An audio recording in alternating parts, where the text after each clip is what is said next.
Hello and welcome to PDCA's Rolling with Steve.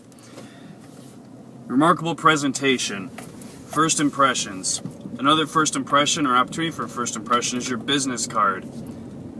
Many times this will be your first point of contact before they ever meet you. So here are some suggestions that's worked very well for us and for our target market that I'm going to share with you this morning.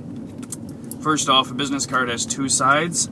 I strongly recommend you use both sides, but we got to use them appropriately. What that means is you don't want to load it down with all the services you provide.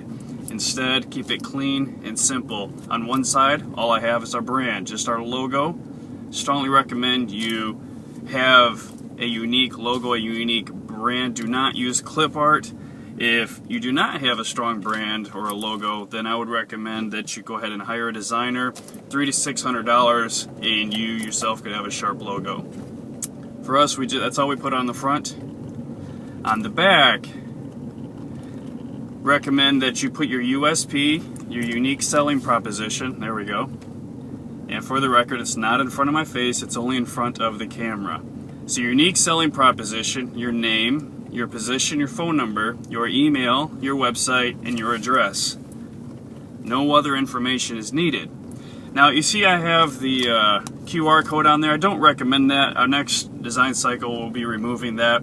That was fun for the trend, but I don't believe the ROI is there. I wouldn't mess with it. Not many people have the apps, and they're really reading them. It was kind of more of a fun trend, giggy deal, but I would not do that moving forward. And your mugshot. You should have your mugshot on there. I did not have my mugshot on there originally. One of my customers who did very well for himself in the printing and marketing business suggested that I put it on there. So I went ahead, took his suggestion, and less than a week later, after the cards were out, had them around at the paint vendor, we had a lead call, a prospect call, went out there for an estimate, and closed it right on the spot. And when at every close I try to ask, if it's appropriate, why they went with us. And I'll say, Mrs. Jones, you could have went with the others. May I ask why you chose us? She says, well, in this particular case, this is an actual story down in Punta Gorda. She said, well, I just had shoulder surgery and I couldn't sleep. I came out in the middle of the night while I was at the paint store earlier that day, and they gave me 3 business cards, and I sat them down on my nightstand, and she said, well, yours fell upside down, and I saw that you had your photo on it. So I picked it up, looked at it, and I thought, well, if this guy is willing to put his photo on his card, I must be able to trust him. I said, wow, thank you, that's fantastic feedback.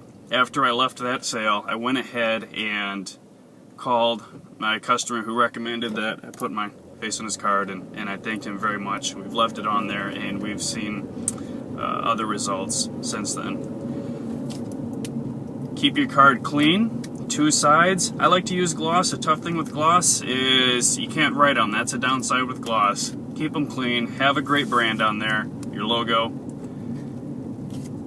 I use gotprint.com. I'll go ahead and put that in the description for you. If you have any other questions, please email me, Steve at pdca.org.